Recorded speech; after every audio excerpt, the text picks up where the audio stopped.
Good evening.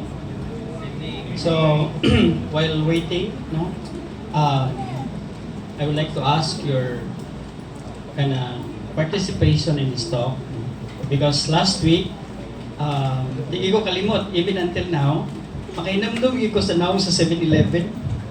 Remember mo, naghapit ng 7-Eleven, bakit? So last week was a very, very,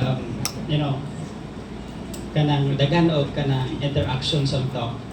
The talk of Kuya Micol and the talk of Kuya Carlo. And the money goes out already on that talk. Christian and his money. Tanan money na wagtang dito nga talk. Wala na yung money karon nga talk. Okay? Okay. So,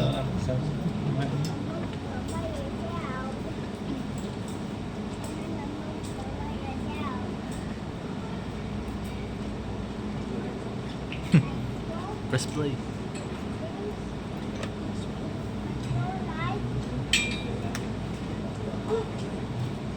So this talk tonight is we'll be talking about more on the guidelines. So as we understood, no, kung may guidelines, medyo somewhat more boring paminaw, no. So that is why I need your kanang support, no, kay this is a very lengthy topic. However, I will try my best to at least shorten this one. Okay? So, ready na? No? My topic is about guidelines for business dealings between members of the BCBP. But before we talk about it, no, tonight we are gathered not just to learn the principles, but to align our lives, our work, our business, and our decisions to God. Okay? So, medyo laom-laom. No? Pangutana. Kuya Carlo, naagyapan tayo premium, ani koy? Permahan lang. Okay. Question. Okay. How many of us here are into business? BCBP, Brotherhood of Christian Businessmen, bilang ko. Okay, daghan, no? Katong mga mga professionals who practice the professions nga nag-work. Okay. How about the others? Christian. Pareha mo sa akong wife, kanang others pareha na sa akong wife, no? Wala dire ron. Kabuilo gini, no? Okay. For the contractors, I believe we have businessmen, we have contractors, right? We have professionals who work in the industry. For the contractors, engineering, or even on various professions, we fully understood what is meant by alignment. Di ba? Kuya Jeff, di ba? We fully understood what is alignment. Okay. Now, conventionally, naadjud mangutana, no? Kanang sa outside sa ato, ba, sa BCBP, mangutana, gaunsa ka nas ladas BCBP? Unsa ka na ilang pamaagi diha, no? Kay tanan man na sila businessmen. Di ba na ingin ana? Ako sa una, nga na isa ako ang question, gaunsa ka nas ladas BCBP? No? You might be wondering ba, murara na siya kanang simple question, but there are people who ask, gaunsa ka nas ladas BCBP? Nga tanan man na sila businessmen. Now, since parehas man tanan na ay kuan, na ay business, no? Kung saan ka na nila, how do they deal with each other when it comes to business? Mauna itong istoryahan karon. We will ask ourselves, no? Each one of us has a different stages when it comes to maturity in faith. Right? So I understand, little by little, mag-grow gid ang atong faith.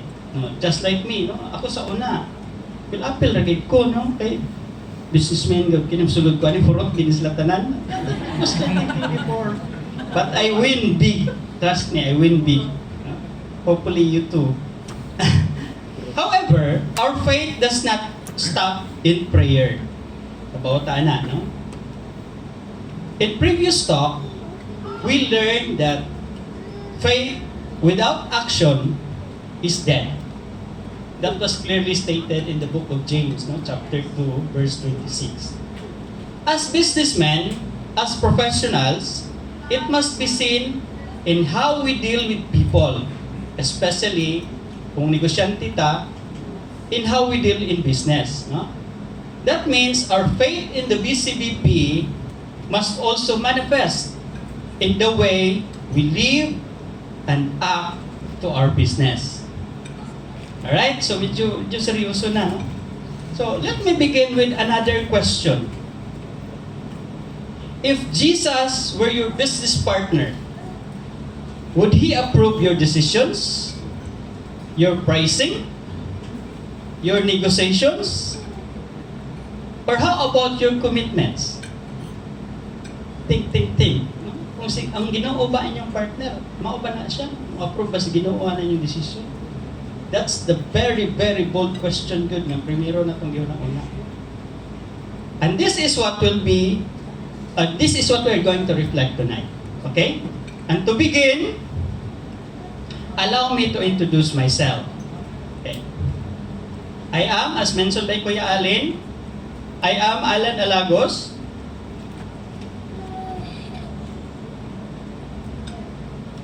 And I was born and raised in Malaybalay, Bukidnon. If you are taga Mindanao, you're familiar with it.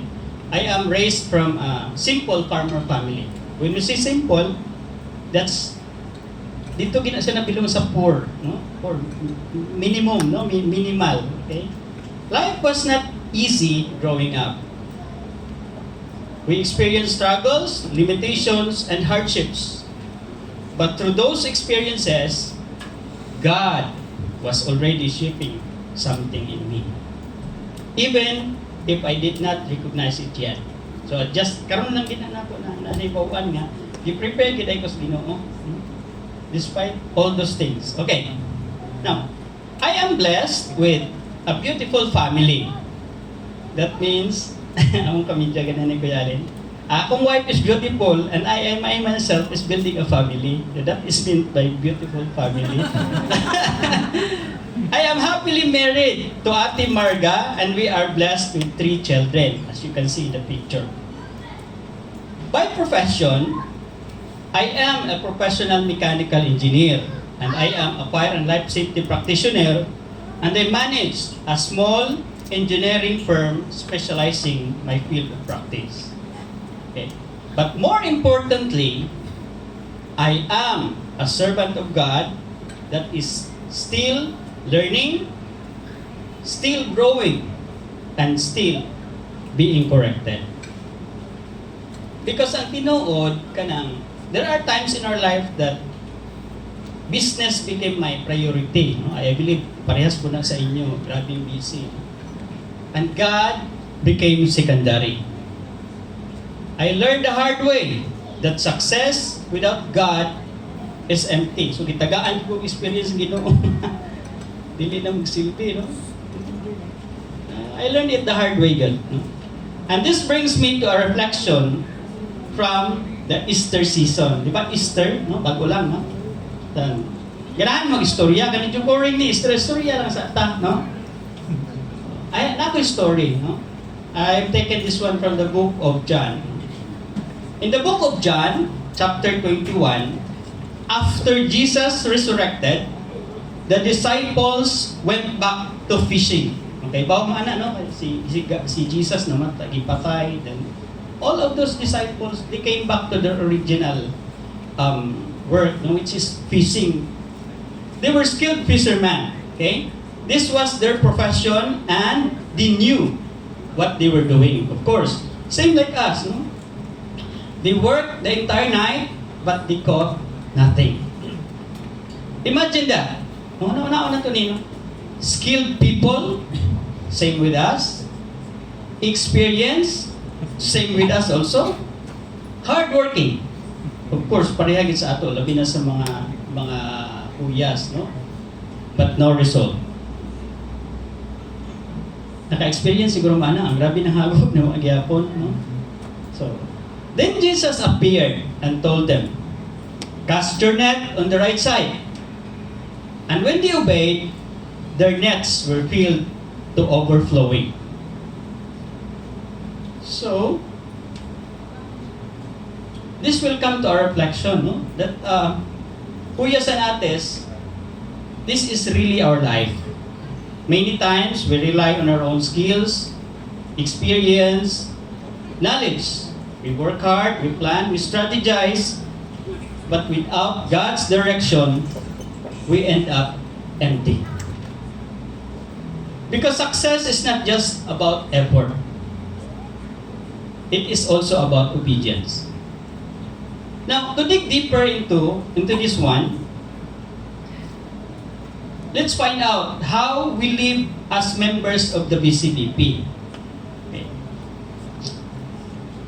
In the BCBP, we are not just professionals or businessmen. We are brothers and sisters. Okay? And that means something very important. When I say important, that is very important. It means that how we deal with each other in business must reflect Christ in us. And because if our business dealings are broken, our witness becomes weak. But if our dealings are righteous, our lives becomes testimonies.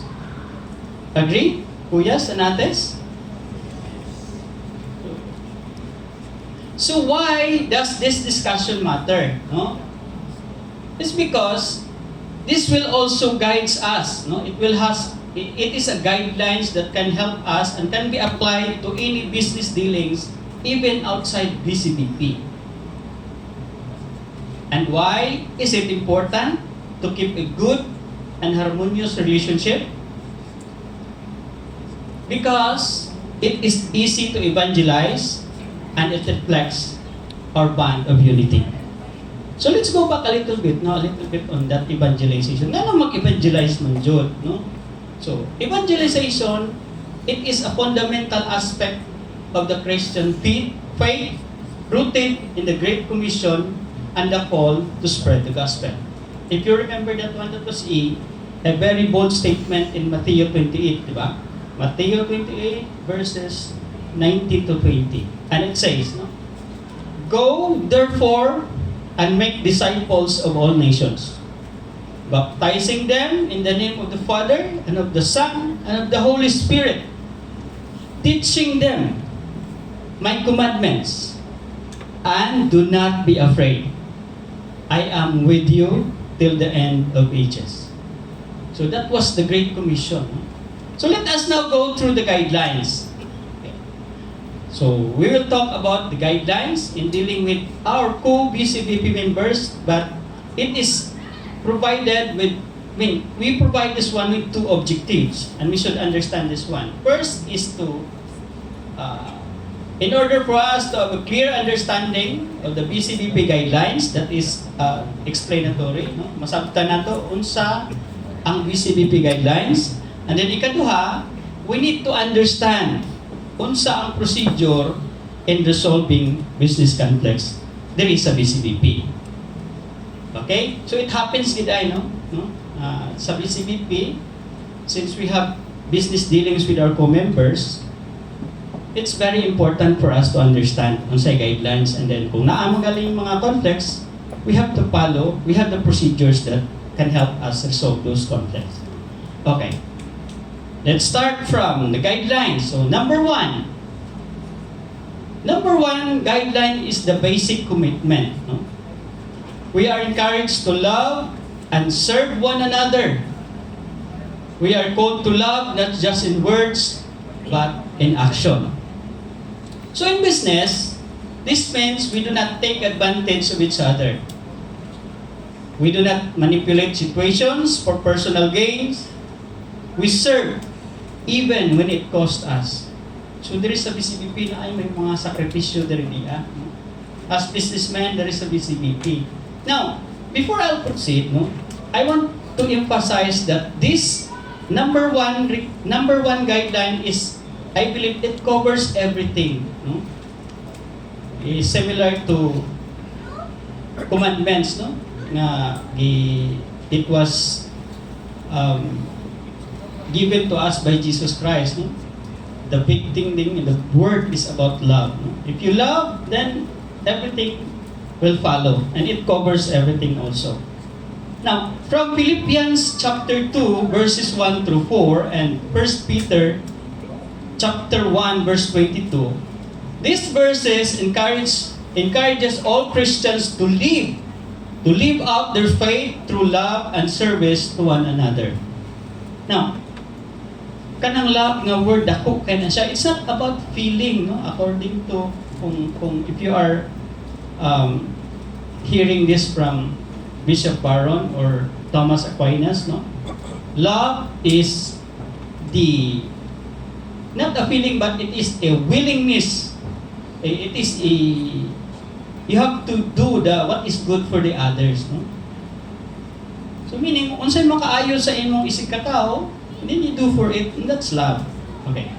Second guidelines is righteousness. Dili ni siya ka ng righteousness na sakto ko permi ha. Sa BCBP, righteousness, this means it is a choice. From Philippians chapter 4 verse 24, it emphasizes on putting on the new self. Okay? Every decision in business is an opportunity. And that opportunity is the opportunity to choose God over ourselves.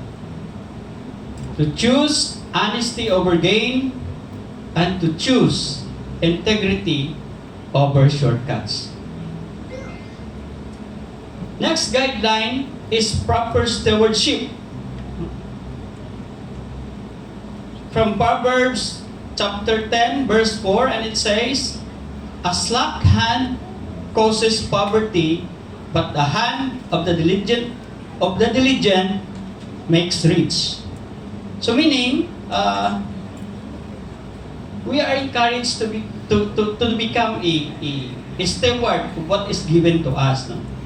There is a BCBP, as businessman, we must be responsible, disciplined, and committed to excellence. If pinongdong mo sa book of Genesis, no? People or men are created in the image and likeness of God. But there are stipulations, no? In the sixth day of the creation, kuyog ta, gibuhat ta, kauban atong mga beast, di ba? In the sixth day. But it's only man who has the very special, kaya nga na say will. He has the reason or ability to reason, and he has the capacity to love. But because of that, there are stipulations. No? You have to be a steward of what is given to us. I think that is understood. Okay. The next guidelines is guidance in the brotherhood. So there is a BCBP. We obey our leaders and submit to them. Ang atong mga leaders dahil sa BCBP, dili ni sila nahimong leaders through election, through voting. They are placed there as leaders, but they are servant leaders. Giputang na sila diha, and it went through a discernment. Diampo ginanato nga kana sila may mahimong leader. Okay? So it's a process. In the BCBP, this means God gives leaders to guide and protect for our unity. So we must be open to correction and direction. Okay. Next guideline. It is about leadership neutrality, or as stated there, the chapter heads or unit leaders or action group leaders, neutrality or independence. So later on in the next speaker, he will discuss on what is an action group. Okay? Just to give you a view, so our community is structured from the very basic, so starts from the action group, and then the unit, and then the chapter. Okay? In this guideline, as reflected in 1 Peter chapter 5, verse 1 through 3, it is about shepherding the flock. And it emphasizes the pastoral role of leaders, which is to care for, guide, and protect the community entrusted to them.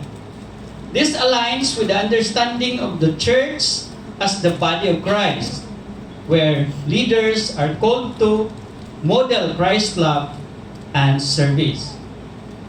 In the BCBP, it is wise policy for the leaders to generally inhibit themselves from entering into business with any of the members under their care. So, klaro ha, na ang mga leaders na mo, i-inhibit na sila to enter into business with the members. Okay. This would help in safeguarding and ensuring the leaders' freedom in the objective input or direction, affecting not only the personal life of their men, but also their business affairs.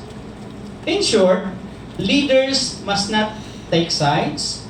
They must serve with fairness and humility. And as I mentioned earlier, these are not leaders, these are servant leaders. Okay? Next guideline is the openness to spouse. I believe this will be expound by the next topic on next week, no? We have the submission to authority also. So just to give you a katawa si Kuya Kevin, no? Submission to authority, no? Ephesians 5 verse 22 through 31. Moni gisulti ha, this is biblical, mga ate, mga kuya. Wives, be subject to your husband as the Lord. Husbands, love your wives as Christ loved the church. In the BCBP, husbands are to be open to their wives in whatever business deals they may be involved, and a wife is to secure her husband's approval before entering into business relationship as stated in the verse. Tinood ni Kuya Kevin? Does the wives submit to the husbands? Or does the husbands, with transparency, declare all the transactions to the wives? I have a very, very fitting example, no? Before I am part of the construction ng Terminal 2 ni airport. No? Si Engineer Jaffe knows that. No? And then, my contract is kanang normal nga contract. I was helping for the fire and life safety requirements nga dili na mahuman ni kontraktor nila. So rescue ko ni tawag si Indiano. Indiano na ko, istorya ni. So kitagaan ko niya kontrata, gamay lang, kanang sakto-sakto lang ang yung building. However, after 3 days, nakita niya nga very aggressive si akong team nito. Tawag din siya kay ang bakho sa kanang iyang kontraktor, maguba og usaksmana, mudagan og duhadlaw. Kay sikanhan na niya ang unit. Nawag siya, yun siya nga, I will give you the job. Ano siya? Show me the contract, ana, magiging show me the paper before I will do my work. He said, no. You bring me the excavator on Thursday. Nag-istorya mi Tuesday, on Thursday. Ako po, aggressive kay kus na tanan. Hindi ko nga ay, nagdito siguro siya, digit ko kakwalan. Pero na ako excited niya ang excavator ni Maxima dahil sa unahan. Wala ka ba si ate? Eh, naman ko gitago. This is about office to spouse. Nakikita ko nga amount, sakto yun.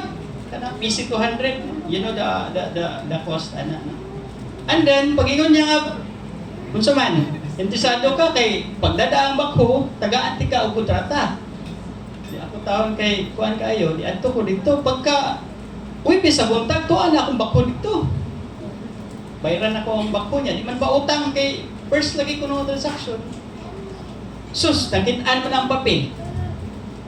Yung sa ating nga, asam ka kwarta? Yung mga ako, mabag ng gitigo. No intent of kanang hiding, but then that is one of the example nga. Kung dili nimo i-declare, mga kuya, kung dili niyo i-declare, makita gyud po na ang kanang mga ate na ano sila yung mga instincts. Ano siya tawag na instincts? You should be honest, no? Para malinaw ng pagpuyo, dito sa BCBP, transparency yun. Yan again, ha? Akong balik ko na, mga ate, wives, be subject to your husbands as the Lord. And husbands, love your wives as Christ loved the church. Okay. Proceed. Okay. Guideline number 7, it's about speech. I vividly remember this one, katong 7-Eleven ba? The speech, no? The speech and wrongdoings. And we talk about the speech that brings life and the speech that brings death. No? In the BCBP, sharing by others of any information, particularly those arising from business difficulties, should always be guided by righteous and prudent use of speech. It was clearly emphasized by Kuya Bicol. I understand, no? Naagi ko, nagkatawagi ko atong nihapit og 7-Eleven lagi. So, speak only on what builds others. So this refers to the speech that builds others, that brings life, and avoid gossip, lies, and harmful words. Mao ni ang katong speech that brings death. Okay? Clear kayo ni, dili na lang ta mag-discuss ani, kana discuss ni Kuya Bicol. Okay, the next guidelines is about openness and full disclosure. As stated in Ephesians 4, verse 15, and I quote, "Rather, speaking the truth in love, we are to grow up in every way, and to Him who is the head, and to Christ." In the BCBP, each of us have the duty to fully disclose the material facts and the attendant risks relative to the proposition.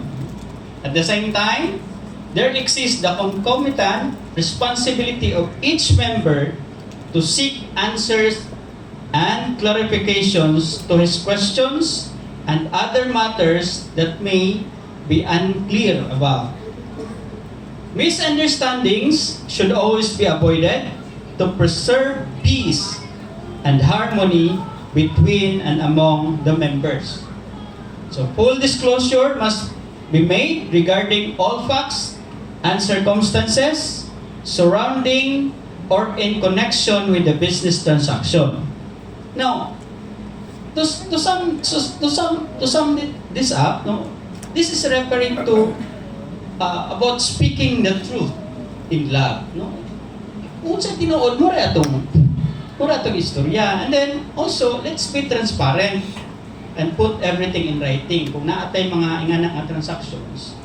So, just be clear kung unsay tinuod mo atong buhaton, unsay na istoryahan, no? And then you should consider the word kanang katong gibalik-balik kini no kanang word nga love. So, it's about winning the good of others. No? Una nato permit.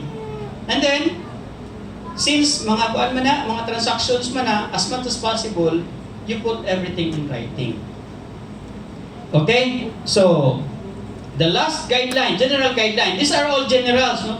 Next is the specific ones. It is about conflict resolutions, no? Or working out conflicts. As reflected in Matthew 18, verse 15 through 20, and I quote, no? And it provides a comprehensive framework for addressing sin and conflict within the Christian community.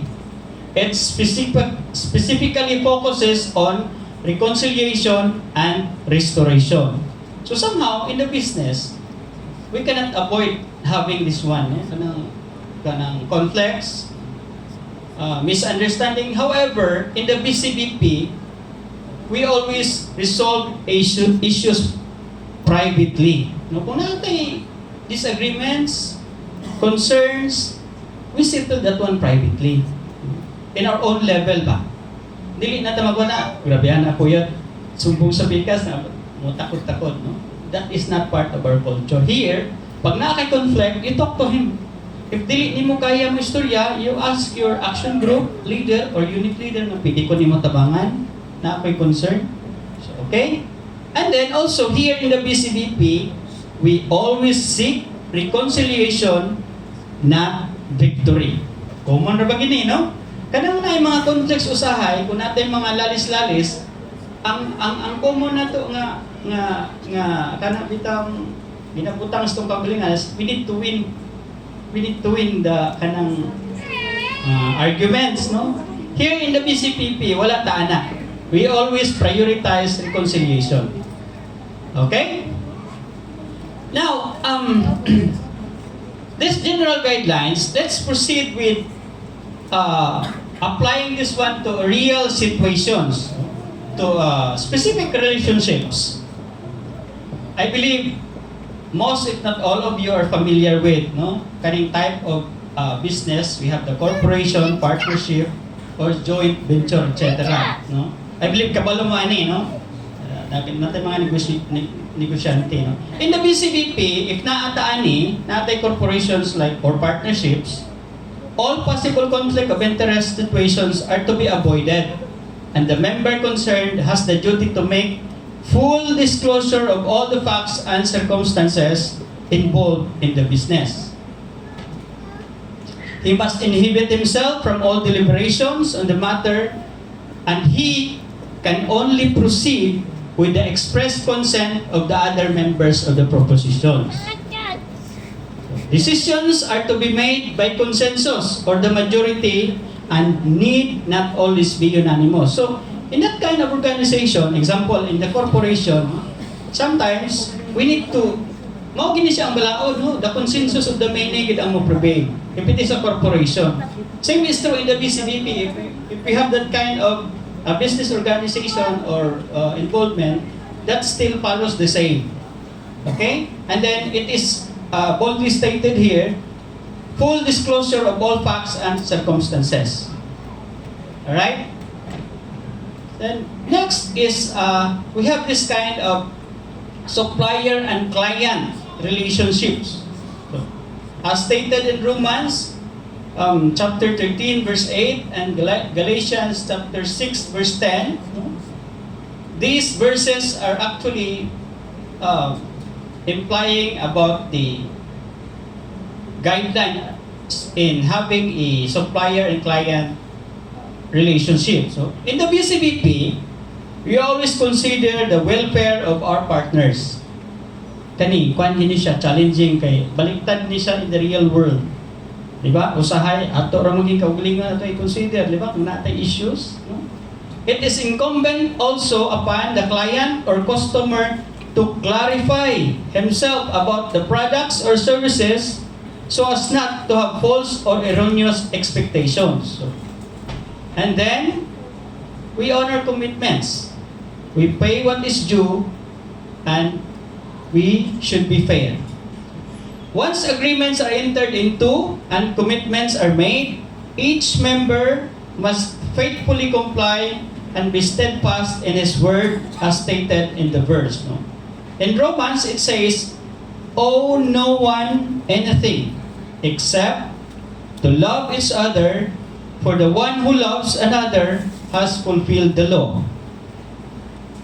In Galatians, it states that, so then, as we have opportunity, let us do good to everyone, and especially to those who are of the household of faith. So that's really biblical. No? If we want to have a good and harmonious relationship, we are guided by the Bible. No? I vividly remember kana bitong gibalik-balik sa mga Bible study, no? Very matupanang kahilak kag makainom ka kay. There was a document in Vatican II, no? We call that one verbum. What is that? Kuya, well, if you remember. A verbum. Okay. And it says, it's about the Bible, no? Kay tanan mong nga guidelines that take us as very harmonious. It's really rooted in the Bible, no? Sa kon ba kanang maka ba, it really kanang attracts interest. The Iberboom states that in the secret scriptures or in the secret books, your Father in heaven who loves you wants to talk to you as children. Grabe na siya kabugat ang mga artists nga go sa kwan. And there you can find it, no? Moving forward natin mga Bible studies, Joy of Discoveries that we hope na ma-involve sa ang mga artists of Kuyas. No? Tanan na hitabo sa atong world, sa atong business, na sa Bible. Okay, let me proceed. No? Third, specific relationship is about employer-employee. Ako kaya akong mga engineers, ginapaagi man ako sa BCBP. Okay? So here, the member-employer can expect a member-employee the same level of performance. So, same treatment. No, what is referred here is that even if BCBP ang imong boss or BCBP ang imuhang associates, the treatment should be similar. Okay? And as stated in that verse in 1 Timothy chapter 6 verse 2, the relationship should always reflect and witness to God's love, power, truth, justice, and righteousness. It should be characterized by a spirit of openness. Okay? So, it's talking about fairness, no? No, kumbaga, favoritism ang the opposite na word. Okay. So, same treatment, no expectations. Kay nag-BCBP ko, absent ko ron, okay na sir. And it really happens ba? No? Istorya may kaya Allan ganyan. Ang akong mga engineers, ma-absent ko sa Sabado. Kaya mag-breakfast. Okay lang. Breakfast mo. Apilon man ang hapon. Wala naman siya breakfast pag hapon. But then, I always consider it, but then, may istoryahan naman na siya, no? Kasi basig nakalimot lang ba? But then, in this case, no, we should be very open and the point here is you should love your boss also. Okay, next specific guideline is about borrower and lender. Kani common or bagini. So as much as possible there is a BCBP, kung mahimo ayaw lang ta dili ta ni magkuha mo pautang kay kasi mo nya mahimong hinungdan ba no? Okay, from Romans chapter 13 verse 8, and it says, saying gyapon, no, owe no one anything except the love of each other, for the one who loves another has fulfilled the law. Okay. In the BCBP, while we are encouraged to help one another with our resources, we are also encouraged to see the growth of our fellow members in all areas of life. Okay? Ganahan ta makakita ana, no? We should therefore see to it that all borrowing and lending be done with the knowledge no? Normally there is a BCBP, kung mangutang ka o manghuwam ka, kung mahimo, it should be done with the knowledge sa imong action group leader, unit leader, or even the chapter head. Okay? Wow man, manghuwam niya magpaibaw, no? Hindi lang manghuwam. Panghatak na lang Kuya Carlo. Okay? Generally, it is prudent for all leaders to inhibit themselves from borrowing from their members. So, ibalik na ni kaganihan. No? To sum up, no, kaning borrower-lender nga relationship, kinahanglan kung naamang galintaan ni, there should be a punctual payment of debt and should be a primary concern of the borrower. Okay, think about it. Kung nakautang sa inyo, is it the concern of the borrower ang pagbayad? Ang nahitabo biya kasagara, no? Ang concern is ang giutangan. Yung perting lisura kay maningil og utang. That is the hardest part of my life, no? Sa ako ang experience. Lisod kay maningil og utang, yung say awayon pa ka, di ba? So as in the BCBP, if dili na to malikayan, nga manghuwam ta kay need man, kung need ginato, it should be our concern as a borrower na mabayad sa itong utang. Kung dili kagabayad, you know what to do, no? Ang yun, diya kuya, next month. It's up to you, no? Naman may agreement, no? Then fulfill obligations faithfully.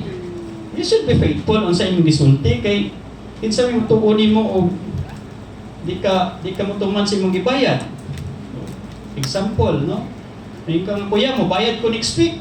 Pagka next week na sa dagang kanang alipay. So it's really you are kanang maguba ang relationship sa atong actually ang atong giguba is ang atong kaugalingon, no? Then second is ang ato ang neighbor, ang atong kuya, no? And then next is the broker client. O kani, we have also here sa BCBP natin kanang mga real estate, di ba?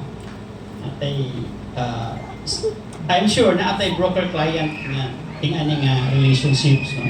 In the BCBP, a broker is committed to look after the welfare of his fellow member client and should therefore fully disclose all non-available facts, circumstances, risks, etc. Unless otherwise specified, the broker should make it clear and the parties should realize that he does not warrant anything. Parties to the transaction must remain good stewards. So, what does it mean, no? Integrity must lead every action. So, kanang, pwede man nato ni buhaton God, kanang, o unsay imong ibaligya, example, magbaligya ako sakyanan. You should declare everything with all honesty, no? We are BCBP and we are not hiding anything para lang mahalinan ta. So, in my case, no, na ako'y mga tao sa unang nasupraan po, kanang istorya, kanang matag pa nila, kanang makabuhi dyan o patay ba? Kapapusin dyan japya na, ako'y tao na sa una. Natingala ko mo, ato bang may client, iya mo tanin sila papatay dun sa man ako daron. So, it's really the circumstances ba nga we do not want it to happen nga dili na nato kaya na i-resolve. So be careful na. Whatever is the data or the material facts, you declare everything and be transparent. And then the secret there is you should put everything in writing. Okay? Now, in closing, no, I sum up everything of this. No, all parties are expected to be sincere, honest, and righteous in their dealings with one another, keeping in mind that the ultimate goal is to honor God and love their fellow men. From the very beginning of the statement, no, we are asking, limang ka, magbaligya ka o ka ng balay, you should consider nga kanang bagyaan si ang Ginoo na. Lord, baligyan tigig balay. Nga na, mura lang siya kanang basic nga kanang assumptions. However, if you are, treating things like that, it should have been making a difference, the way we do transactions. Every agreement should be clearly documented in writing to avoid misunderstandings and serve as a reference, ensuring clarity and accountability. In the event of disagreements, kung di kayo malikayan, resolve conflicts peacefully and amicably among yourselves. Ang pangutana, naagi conflicts? Yes, naagi conflicts. Basta naagi transactions, expect ka nga naagi conflicts. So you have to consider that one before you go into transactions. Kung mahimo, tubaga yung pangutana, no? You should answer your own question para at least pa, when you declare, it should be enough. Kung naikulang, no? At least gamay na lang. As much as possible, you are aiming for the total declarations of everything. No?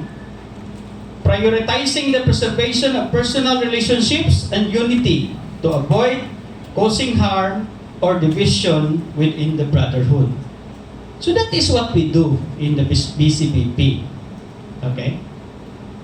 Now, impossible. This is not part of the guidelines sa manual. No? Impossible. It is emphasized, it is not emphasized in the manual, but as suggested, to keep our BCBP members, i-avoid na to na let's avoid doing business with our co-BCBP brothers and sisters. Kung mahimo lang, no? At least para malikayan na to ang conflicts. Me, I have engagement with my Kuya professionals. Dagan, wala sila diri, but then we do our transactions kana sa professional side ba. But then so far, everything is everything is declared transparently. Wala gid may issue. If you know Kuya Leo Merilo, Kuya Chris De Leon, ang among agreement na pag mangayo sila og tabang sa office, mana ang akong tawag nga sir, kang kuan ni kang GigaWorks, okay, automatic tagain ng discount. Nga nami, yang trust wala mi issue sa kuan. So malipay ko sa amo ang relationship ba kay. Kana bitong trust may ko nga this is the cost nya. May man na spelyo. Okay, hatag na ni Kuya kay mo ni. So naa sa amo, no. Dili man tanan nga i-avoid nato ang kananaang business relationships. However, kung malikayan mas maayo. Okay? Now, ano lang, love is always there. No? You should consider that one. No? Again, it is willing the good of others. So, tanawa per me, kung makaayo ba ni sa imong kuya, makaayo ba ni sa imong ate. Alright? Now,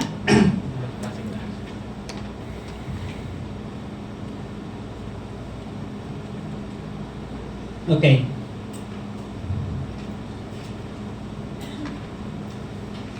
Now, Kuya Sanates, let's just reflect on this one. No?